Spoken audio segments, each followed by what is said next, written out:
The alkali dust of the New Mexico territory, thin and sharp as powdered glass, swirled in the suffocating heat as a lone rider and his young companion approached the cluster of buildings known meagerly as Tombstone Creek.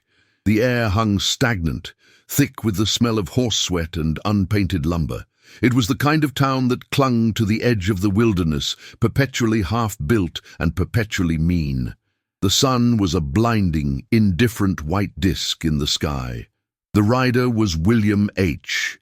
Bonnie, Billy the Kid, though he travelled under a common alias today, his youth belying the granite hardness in his eyes. He wore a simple canvas shirt and a worn vest, his hat pulled low.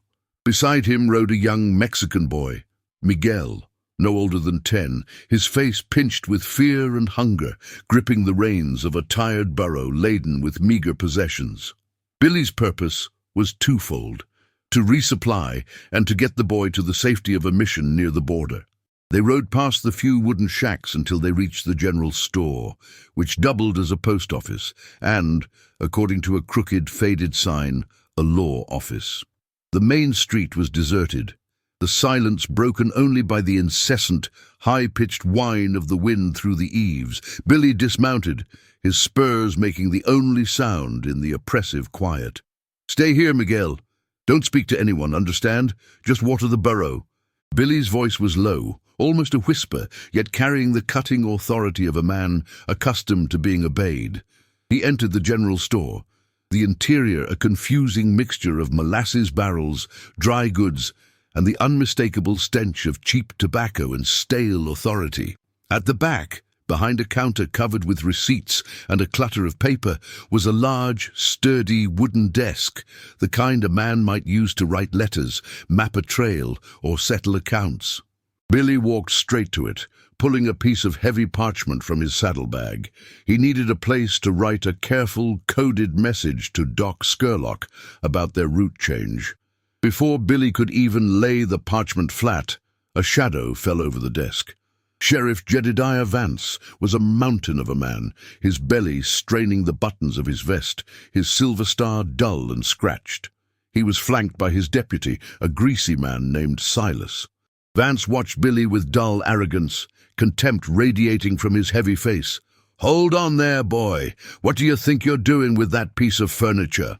Vance's voice was a slow, deliberate rumble, filled with the lazy confidence of unchecked local power. Billy, still hiding his face beneath the brim of his hat, did not react immediately. He spoke without looking up, his tone measured, almost polite. "Just need a minute, Sheriff. Got an urgent message to scribble down." "Then I'll be on my way." "Urgent message," Vance scoffed, a sneer twisting his thick lips. "You look like a two-bit vagrant, son. That ain't a scribbling table for any dusty drifter that blows in off the trail. That desk belongs to the law." Vance, wanting to assert his dominance to his deputy and anyone listening, casually placed a muddy boot on the corner of the wooden desk.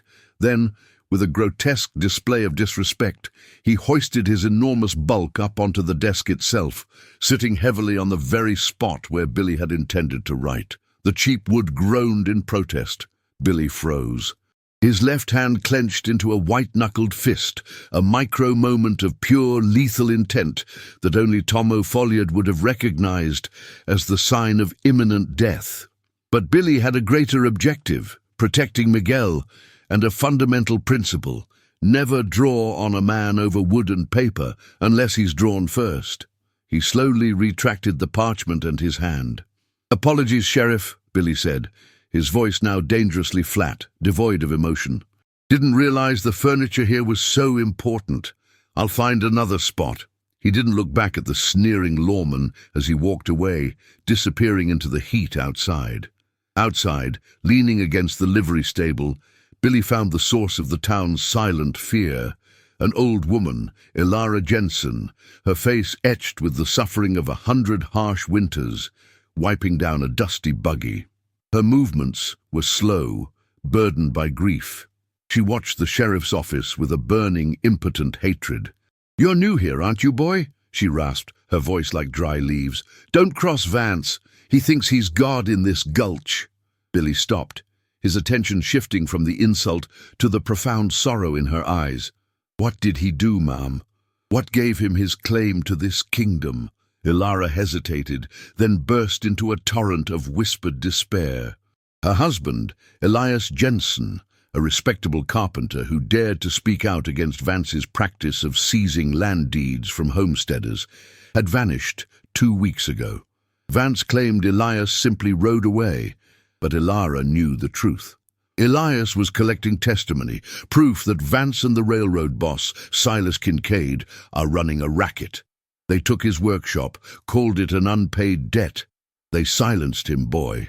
And Vance sits on his power like a bloated toad, knowing no one can stop him. She gripped the buggy wheel, her knuckles white. The law here is just a gun worn by a thief. The humiliation he had just endured, the sheriff's heavy boot on his space, suddenly felt small, insignificant compared to the deep, systemic cruelty suffered by this woman and her husband. Billy looked back at the sheriff's office, no longer seeing a petty bully, but the center of a moral cancer he was uniquely qualified to cut out. "Ma'am, I'm not the law, but I've got my own code," Billy said, his voice dropping to the register of a solemn vow. "If Vance took your husband because he was looking for truth, then Vance has signed his own warrant. You tell me what you know, and I'll find your Elias, or I'll find justice for him." Ilara, tears welling in her eyes, pointed subtly down the street. "Be careful, boy. Vance doesn't work alone. I saw 2 strangers, hired guns from out of state, watching my house all last night. They're camped near the dry riverbed, but they ride into town every hour to check the saloon. They're watching every witness, waiting for someone to talk. They'll kill you the minute you open your mouth." Billy nodded, the sun setting and turning the sky blood red, mirroring the work ahead. He walked past the sheriff's office, glancing through the grimy window. Vance was still sitting on the desk, laughing with Silas, arrogant and secure in his ignorance. Billy and his gang, Tom O'Folliard, Charlie Boder, Doc Scurlock and Jose Chavez, were gathered 10 miles out of Tombstone Creek, sheltered in a desolate, forgotten line shack near the foothills of the Black Range. The air was cold now, the relentless desert heat replaced by the sharp, unforgiving chill of the high plateau night. The men sat in a tight circle, the weak light of a single lantern catching the grim determination in their faces. "A desk?" Tom O'Folliard scoffed, spitting tobacco juice into the dirt. "You're telling me the mighty Sheriff Vance sat his fat ass on your writing place, and you let him live to tell the tale, Billy?" Billy, meticulously cleaning the mechanisms of his Winchester rifle, did not look up. "That was the easy part, Tom. The man didn't know who he was talking to. His pride will kill him soon enough. The real crime is what he did to the town. Elias Jensen, a good man, a carpenter, killed because he was collecting proof that Vance and the railroad magnate Kincaid are stealing land. Vance is a cancer. We're here to cut him out." Doc Scurlock, the most strategic of the group, was tracing the outline of Tombstone Creek on a crude map with the tip of his knife. "Jensen was collecting deeds, Billy. That's solid evidence. Vance isn't just killing men, he's stealing their futures. If those deeds exist, they're either in the sheriff's office vault or at Kincaid's headquarters, the Continental Rail Office." Billy detailed the sheriff's arrogance, the way he had dismissed him as a 2-bit vagrant. "That man's biggest weakness is his pride, Doc. We don't just kill him, we break him. We make him remember the day he sat on my table for the rest of his miserable life." Jose Chavez, the silent tracker and expert scout, reported his findings. He'd spent the morning circling the town like a hawk, noting every defensive position. Vance has his deputy, Silas, and 2 new gunslingers. They're brothers, the Riker boys, Harlan and Seth. They're camped out near the dry riverbed, just as the old woman said. They ride into town and drink at the Dust Devil Saloon every 2 hours on the dot. Harlan is the shooter. Seth is the lookout. They carry sawed-off shotguns and repeating Henry rifles. They are professionals, patron. The plan began to take shape, not as a frontal assault, but as a series of calculated humiliations and strikes designed to chip away at the sheriff's power and sanity. "We don't hit the sheriff first," Billy decided. "We hit his pockets, then we hit his nerves. The Riker boys are the biggest threat. Charlie, you and Tom will take them out first, but not with bullets, with humiliation." Charlie Boder, the quiet, deadly marksman, raised an eyebrow. "Humiliation, Billy. I prefer lead. They're watching the town, waiting to kill a witness. We switch the target. They'll expect a fight, Charlie. We give them a ghost. Doc and Jose, I need you to find the Riker camp. When they're in town, steal everything they own. Their horses, their rifles, their boots. Leave them only their long johns and one piece of paper." Doc Scurlock caught the cruel genius of the plan. "The piece of paper? My calling card." Billy grinned, a flash of his youthful, charismatic cruelty. "A simple note. Something to make them question who the real prey is. The note will say, 'You sat on my table.' They won't know what it means, but Vance will." The stakes were higher than the simple vengeance. Doc revealed that the Continental Rail Office, run by Silas Kincaid, was storing the deeds for nearly the entire county's land claims, including the crucial evidence Elias Jensen had collected. If they didn't retrieve those documents, hundreds of homesteaders would lose everything. "Kincaid is due to take a morning stagecoach to Santa Fe tomorrow," Doc revealed. "He's leaving the deeds behind, locked in his safe. We have a narrow window before he secures them elsewhere." Billy finished cleaning his Winchester, the action slick and ready. He looked out into the vast, indifferent night sky, the Milky Way a silent river of stars above the hostile earth. "We retrieve the deeds. We take out the gunman. We leave the sheriff alive to face the wreckage of his pride and his career. This ain't just about a bullet, boys. This is about making a memory that haunts a man until the day he dies."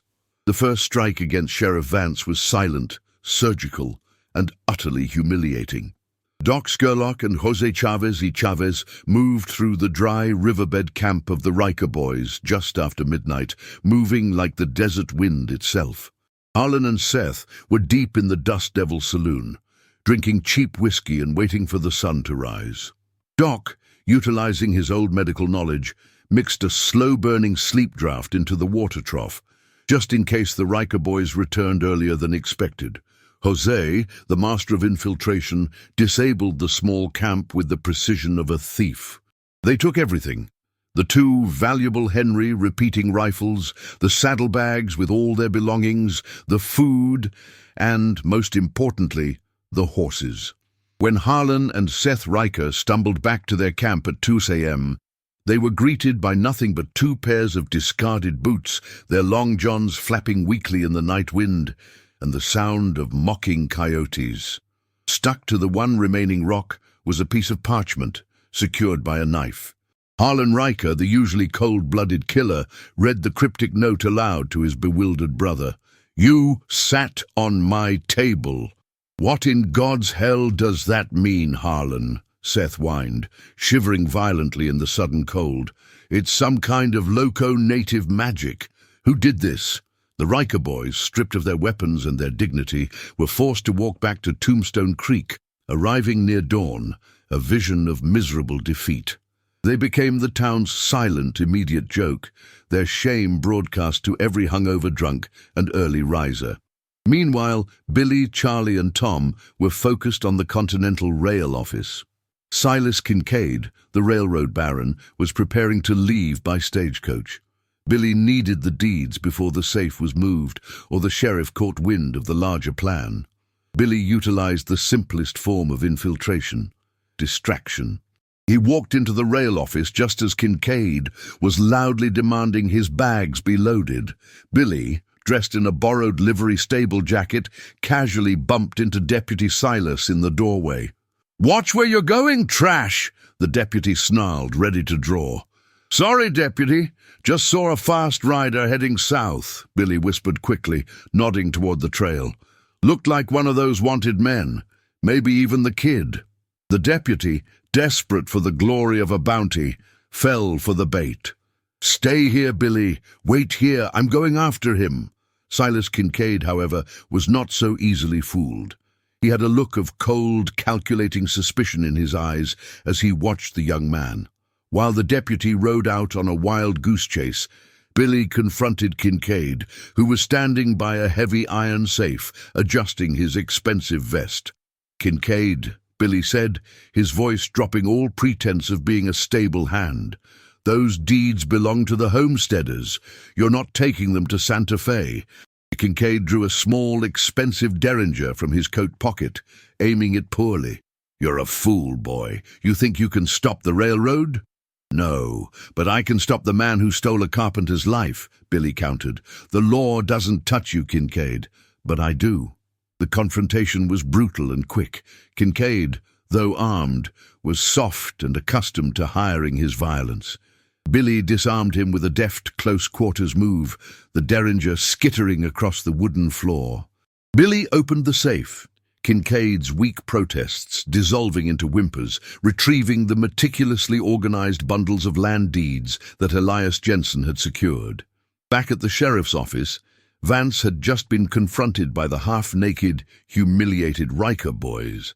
Their story and the cryptic note slowly began to sink into his thick skull. "Who was that punk, Vance? Who was that soft-spoken kid that you were laughing at yesterday?" Harlan Riker snarled, the shame driving him to rage. "He knew who we were. He left that note." Vance's face turned a shade of sickly grey as he connected the dots. The young man he had mocked, the one he had insulted with his fat boot, had been watching, and now his best hired guns were broken. Suddenly, a breathless Deputy Silas burst through the doors, reporting Kincaid's robbery. "Vance, the rail office was hit. Kincaid is tied up. They took the deeds, and Kincaid said the man who did it looked like a kid, but moved like a devil. He said he signed his work with a smile." Sheriff Vance sank slowly into his chair, the full weight of his arrogance crashing down on him. He hadn't just insulted a drifter. He had invited the most notorious outlaw in the territory to personally dismantle his entire criminal operation. The regret was a cold knot in his gut, a taste of metal and panic. Sheriff Vance, gripped by a cold, desperate fear, knew he had been dealing not with a common robber, but with a personal vendetta. The desk comment now echoed in his mind, the memory of his triumphant lazy perch on the furniture, a screaming reminder of his fatal mistake. He mobilized every man he had left, the few loyal deputies, the now fully dressed but vengeful Riker boys, and planned a final desperate trap. Vance focused on Elara Jensen, the widow. He knew Billy had spoken to her. He had a deputy bring Elara to his office, throwing her into an empty cell as bait. "The outlaw will come for the woman, Silas," Vance growled, his voice hoarse from lack of sleep and sheer dread. "He has a code. He'll come to finish his promise. We hit him when he thinks he's safe." The trap was set at the old abandoned schoolhouse, a mile outside of town, a place where Billy, in his code of honor, would likely want to meet Elara to deliver the retrieved deeds. Vance and his 10 men fortified the schoolhouse, waiting in the absolute silence of the desert midnight. Billy, however, was already 2 steps ahead. He had sent Miguel, the boy he had brought into town, with a coded message to Elara, delivered via a trustworthy saloon owner. Elara, brave beyond measure, knew the schoolhouse was a diversion. She sent a decoy message back confirming the schoolhouse rendezvous. Billy and his gang, positioned on a low ridge overlooking Tombstone Creek, watched the sheriff's full posse ride out to the deserted schoolhouse. "The schoolhouse is their strength," Doc Scurlock observed, wiping the sweat from his brow. "It's also their grave. They've left the town almost defenseless." "Indeed. They're not waiting for a fight," Billy noted, his hand resting on the smooth wood of his Winchester. "They're waiting for a duel. They're giving me a stage. We'll skip the overture and go straight for the main act." Billy and his 4 men, outnumbered more than 2 to 1, rode not for the schoolhouse but straight into the heart of Tombstone Creek. Their target? The sheriff's office itself, now manned only by a single terrified deputy. The attack was swift and brutal. Jose Chavez and Charlie Boder covered the back alley and the street, their Winchesters spitting fire, keeping the lone deputy pinned down inside the office. Billy and Tom O'Folliard went straight for the small jail annex, where Ilara Jensen was locked. "Ilara, it's Billy, get ready!" Billy shouted through the heavy iron door. With a well-placed shotgun blast from Tom, the lock was shattered. Ilara, her eyes burning with a renewed sense of courage, walked free, looking at Billy with profound gratitude. Billy handed her the heavy bundles of deeds. "Get on the burro. Ride north. Don't stop until you reach the federal marshal in Santa Fe. These documents are your protection, ma'am." Meanwhile, Sheriff Vance, waiting anxiously at the abandoned schoolhouse, finally realized his mistake. A messenger, arriving breathless and panicked, delivered the devastating news. "Sheriff, they hit the town. They freed the prisoner. The whole place is burning. It was the kid. He tricked you." Vance roared, a sound of pure, shattered authority. His trap had been turned into his greatest failure. He led his men back in a desperate, thunderous gallop. Billy and his gang were waiting for them at the edge of town, near the livery stable, the place where the Riker boys had been humiliated. The air was thick with gunpowder smoke and the stench of defeat. Vance's posse was exhausted, their horses spent. The final confrontation was not a duel of skill, but a duel of will. Vance rode up, pulling his massive Colt from its holster, his eyes filled with a murderous rage that barely concealed his overwhelming fear. "Bonnie, you son of a bitch, you'll pay for this. You don't steal from the law." "The law?" Billy laughed, a short, sharp sound devoid of humor. He stood calmly in the middle of the street, the sun setting behind him, turning him into a terrifying silhouette. "You are not the law, Vance. You are a pig who sat on the justice of an honest man, and your crime wasn't the theft, it was the arrogance." The ensuing firefight was a chaotic explosion of violence. Billy's gang, fresh and perfectly positioned, were deadly efficient. Charlie Boder's rifle sang from the rooftop, taking down one of the Riker boys. Tom's shotgun roared, clearing a path. Vance's posse broke ranks, their discipline dissolving into panic. Vance found himself alone, his horse shot out from under him, staring across the street at the young man he had dismissed as a drifter, the same young man who had just personally orchestrated the destruction of his entire kingdom. The last shots echoed into the night, swallowed by the vast, indifferent desert. The posse scattered, the Riker boys retreating into the Badlands, defeated and utterly ruined. Sheriff Jedediah Vance stood alone in the center of Tombstone Creek, his uniform torn, his face smeared with dust and despair. His star was bent, his authority pulverized. Billy the Kid walked slowly toward him, his walk effortless, confident. He stopped 3 feet from the defeated sheriff, not drawing but simply staring, his youthful face devoid of triumph, yet heavy with judgment. "Ooh, you know who I am now, Sheriff," Billy said, his voice quiet, almost mournful, "the man whose desk you sat on." Vance, the mountain of a man, finally broke. He sank to his knees in the street, burying his face in his hands, his massive frame shaking. "Bonnie, kid, I didn't know. I swear to God I didn't know it was you. I just thought you were some kind of trash." "That was your mistake, Vance. You don't get to treat people like trash, whether they're an outlaw or a carpenter. You killed an honest man for a piece of paper, and you humiliated me for a cheap thrill. Now you pay the price." Vance waited for the final, merciful bullet, the ultimate end to his humiliation. But Billy simply holstered his Colt .45. "No bullet, Vance. That would be an easy death. You're going to live. You're going to live and watch as the federal marshals ride into town and see the wreckage of your corruption. You'll live to face a jail cell, or maybe just the shame." Billy turned away, leaving the broken sheriff kneeling in the dust. "Every morning when you wake up, every time you feel the sun on your face, you'll remember the day you sat on my table. That regret, that's your execution."